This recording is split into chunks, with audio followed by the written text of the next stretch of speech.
Oh.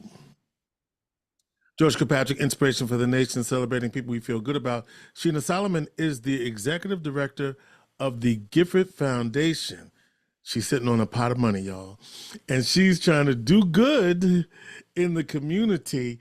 And we're so pleased to have Sheena on to tell us all about the work that the Gifford Foundation is doing, her leadership at Gifford Foundation, and what the foundation sees as its priorities for the community. How you doing? I'm good, George. How are you? I'm doing good, can't complain, and happy to have you on.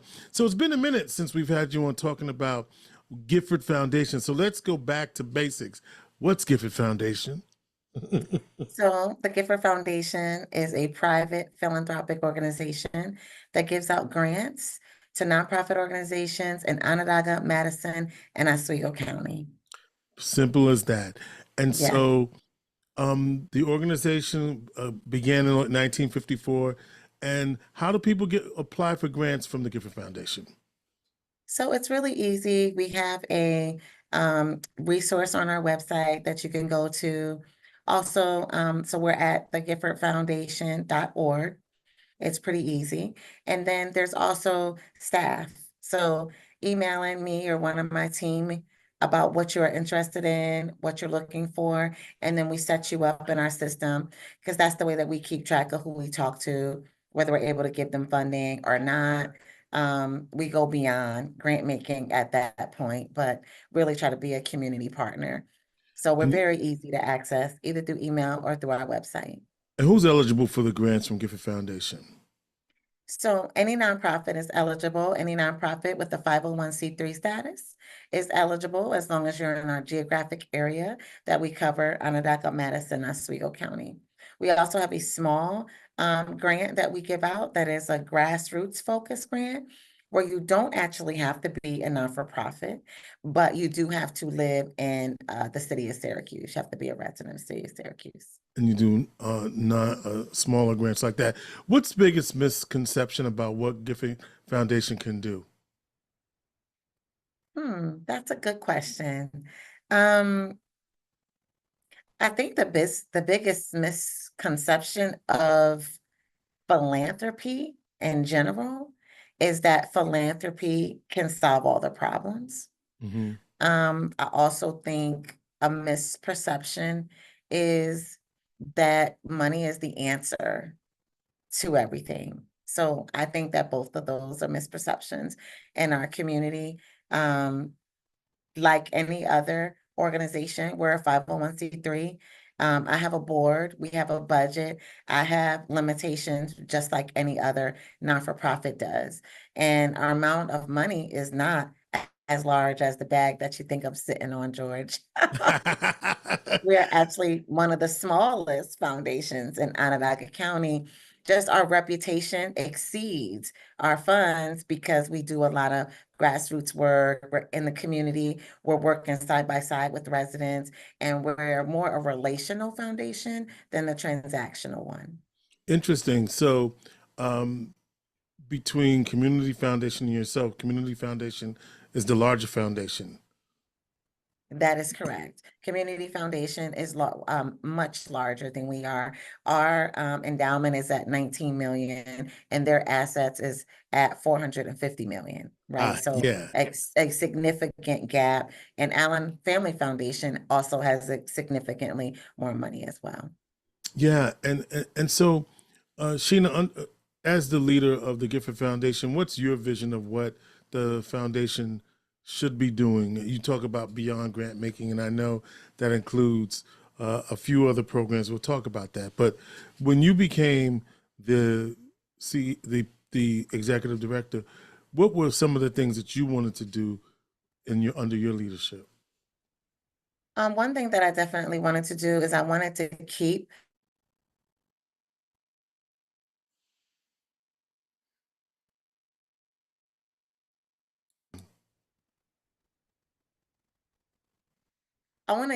our welcoming culture and accessibility that we have as a funder in the community. I believe that there's a lot of financial resources for larger organizations with large infrastructure, but not very much for those who are in the grassroots perspective and people that are working on the ground. They have way less access than the larger organizations.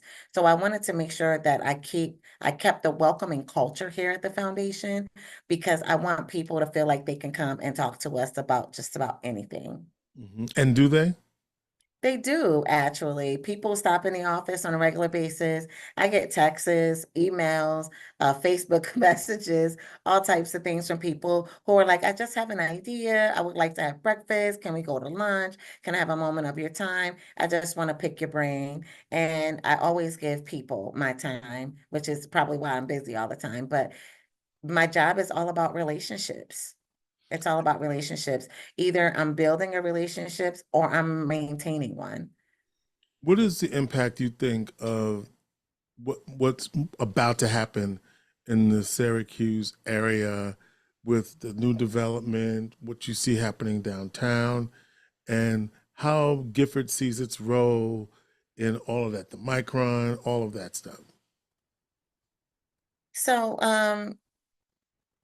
I believe that we do have a significant role because we do have such great relationships with grassroots organizations in our community. And I believe that our role is to make sure that they're not forgotten. Mm-hmm. Those that are not at the table. So basically taking a look at the funds that are coming through, how accessible are they to grassroots organizations? Are they accessible? Can we help nonprofit organizations build their capacity to the point at which they can apply for these larger grants that Micron is giving out, and Empire State Development, and all of those very large, giving out millions of dollars, right? A lot of our non-for-profits don't have grant writers, right? They don't have people who can deal with the reporting, and some of them don't even understand how to get into some of the systems that the state has created. So preparing our nonprofits for what's coming down the pipeline, I feel is a really huge role that the Gifford Foundation can play.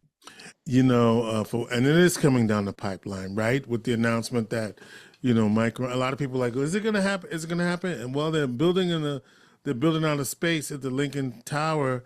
So I think we're beyond that question of whether it's going to happen. And you talked about capacity building. That is one of the programs that you offer. Yes, capacity building is definitely our niche. I would say capacity building and leadership development are our two niches here at the Gifford Foundation. So our mission is to build the capacity of nonprofit organizations and individuals in the areas in which we serve. And one way that we do that is cohort programming, where we bring in about 5 organizations and take them through like a 15-month program that provides them with a consultant to do an assessment, see where they are, and then assist them from getting from point A to whatever point B that they want to go, not where the foundation feels as though they should be, which is a huge difference in philanthropy, right? And then we also believe in leadership. I do my best. I actually have a fund. It's specifically in my budget to support leaders of color, to provide them with coaches, professional development, anything that they might need, because I have found, particularly in our community, that Black leaders in our community don't receive the same type of support as their white counterparts. So I do my best to make sure that, especially if a new executive director comes into play, to help them with a coach or professional development or any type of support that they need so that they can be successful. And then leadership development, training people of color and those underserved, how important it is to be on boards so that we can be at the table, help making some of these decisions that impact our community. When you talk about leadership and leaders of color, is it at what level of leadership are we talking about? CEO only, mid managers, executive leadership? What level of leadership? I've definitely done executive leadership and mid-manager, that person that is about to roll into that leadership or wants to roll into that leadership level and just needs maybe a few more hours to get their bachelor's degree, or just needs to go to this training and receive a certification, those types of things. So it's those two types of leaders. And is that the Tomorrow's Leaders program? So Nourishing Tomorrow's Leaders is specifically for board development. You can use what you learn in that 9-week class at work, at home, because we talk about diversity, we talk about group dynamics, networking, conflict resolution, all of those things. But then we also give you the basics of why a board is important and your fiduciary and legal responsibilities on the board. Is that something that people often don't think about as the fiduciary responsibilities?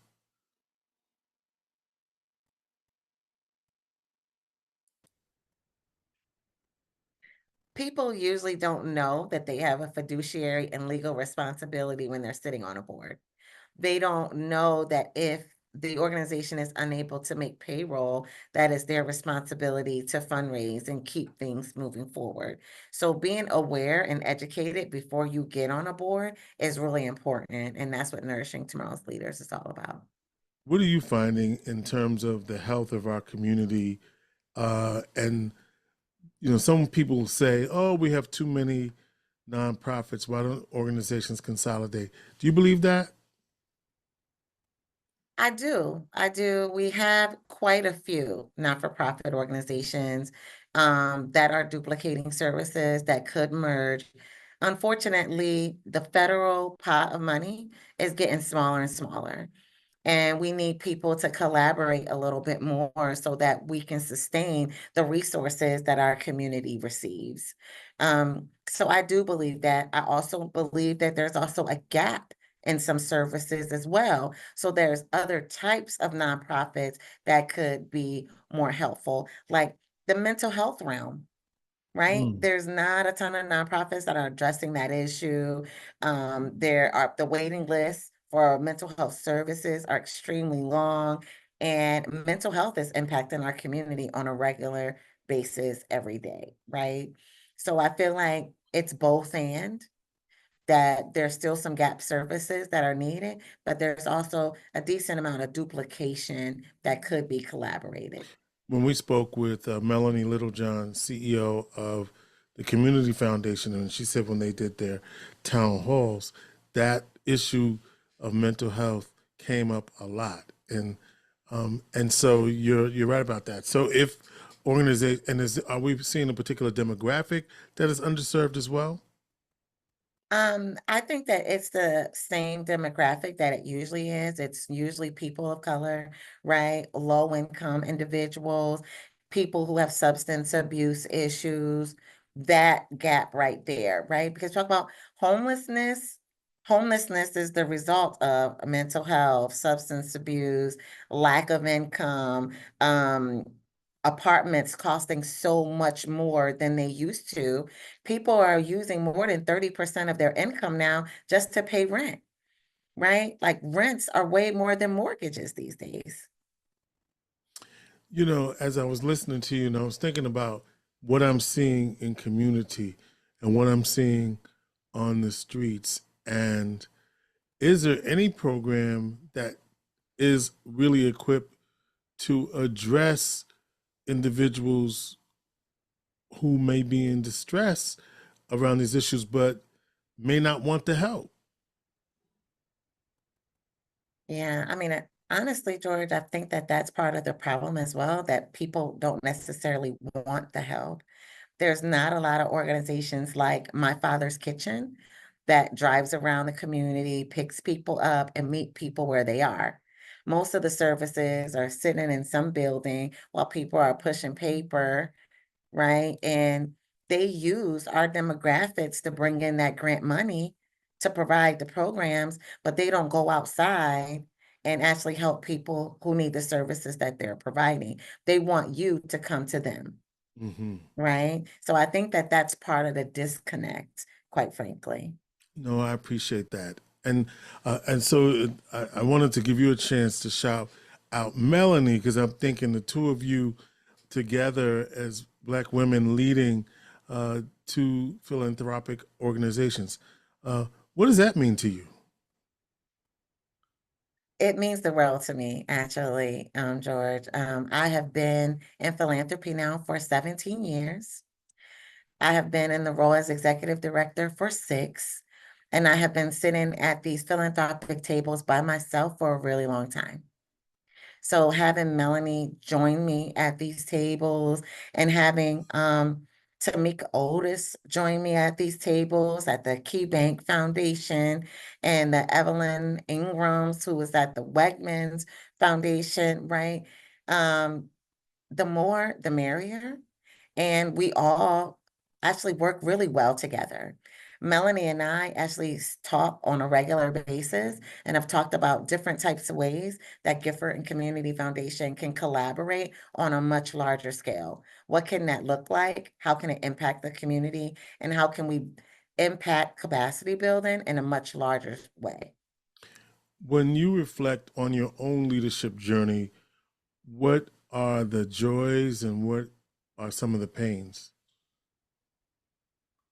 Gifford just turned 70 last Friday. We had our 70th anniversary. Yay. And I said during that time that I love to use my 5 senses in order to take in the impact that we have here, right? So going to the Puerto Rican festival, tasting the food, right? Hearing the Elks Lodge drummers walk down the street on Juneteenth, right? So using my senses to touch the trees that Onondaga Earth Corps is planting when we go and volunteer for things like that. So using my 5 senses, that brings me joy when I'm sitting, I don't know, in a nail salon or I'm walking through Price Chopper and somebody's like, you know what? I took the class or I learned how to do this through the Gifford Foundation, or thank you so much for listening. That brings me joy.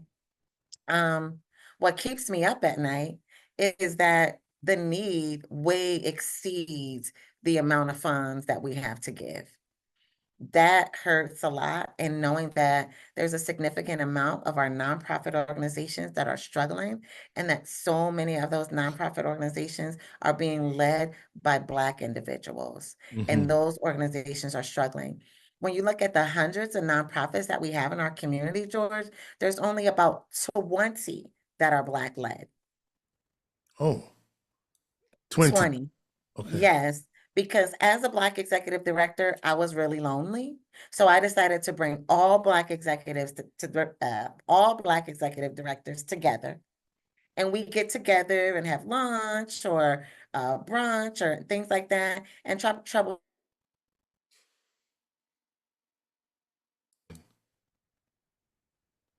troubleshooting issues, coming together, having conversations, and figuring out how we can support each other as Black leaders in the community.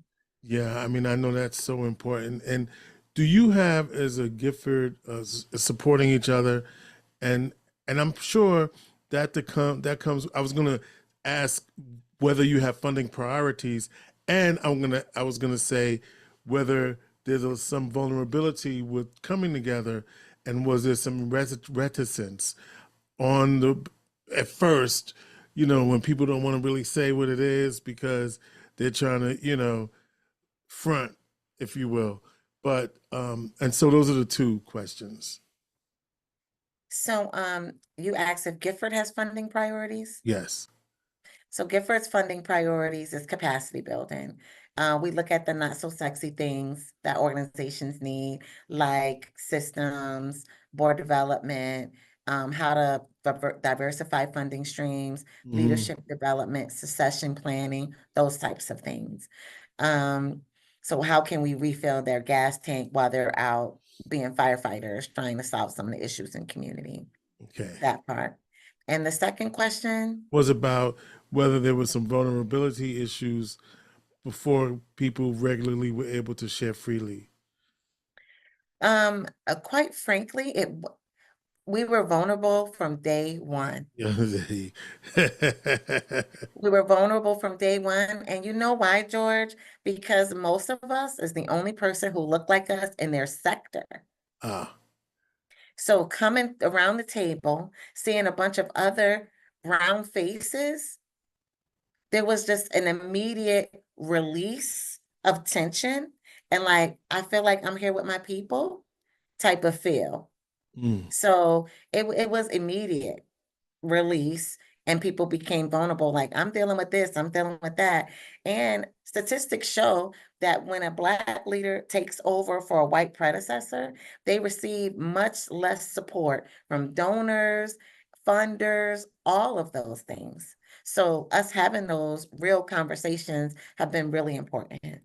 And how have you, I mean, I guess the last question I'll ask you is, how have those issues been resolved? Because if that's the case, those organizations who are Black led, who are doing work in the community, probably needs our support, but they're not getting it, or need the broader community support. So what was the solution to that? So we haven't come up with a solution. Because the fact is, that's the facts. That's the fact. Okay. We haven't come up with a solution. I have conversations with other funders about being intentional, Mm-hmm. right, about their funding, right? Like the Community Foundation has the Black Excellence Fund. The Black Excellence Fund is great, but should we just have a fund that supports Black people and don't need to have a fund on the side, right? So having conversations about how do we be intentional about supporting people of color in general in leadership, because we definitely don't get that same support. So I try to do my part by being intentional in everything that we do here at Gifford. And that includes funding, that includes leadership support, that includes who comes in the building and paints the walls, who's going to cater the event, what band is going to come play at the 70th anniversary. I'm very intentional about those decision making because I know other people are not. So what I, you know what I know, you know what I heard? I heard that the community is, that there is still systemic racism in our community. That's what I heard. And you didn't say that, but that's what I heard. Yeah, there is still systemic racism in our community. Um, and we try to act like it doesn't exist, but it does. And if you walk through our communities, you can see it. Mm. It's very clear. Our communities don't look the way they look by accident, Mm. but they can only change through intentionality. And so I think, what is your ask then of the community? Well, my ask of the community is that we stop sitting and waiting to be rescued and be a part of our own rescue, right? We need to get together more, have our own support systems, support Black and Brown businesses, support Black-led organizations, right? We don't have a local urban league anymore. Those type of things. Our radio station is on AM. Like, why haven't we gotten together to fight against some of these issues that we all know exist? True. 1017 if you're downtown, by the way. But only if you're downtown in some parts of the South Side. Gotcha. 1017, by the way, which is where you can hear Inspiration for the Nation, which is where Sheena Solomon is joining me right now here on Power 620 AM. But we got work to do. So I forgot what the quote is, but like, we are the ones we have been waiting for, is what I would say to what you just said. Sheena, what else you want us to know? Like, Hmm?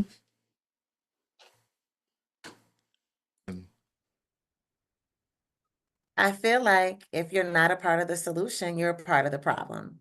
So I always do whatever I can to be a part of the solution.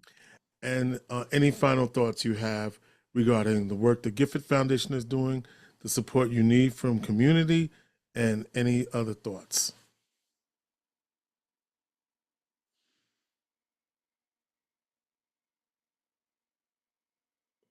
One. So my final thought is that I'm truly appreciative of being in a leadership position, and to whom much is given, much is required, right? So I want to continue to support people, open doors, be a resource. And I'm just thankful that the board supports our grassroots perspective and that the community welcomes us on a regular basis and trusts us to be their partners. Sheena Solomon is the executive director of the Gifford Foundation, giffordfoundation.org. Thank you, Sheena. Thank you, George. I appreciate you. Inspiration for the nation on that only AM station, Power 620 and 1017 downtown.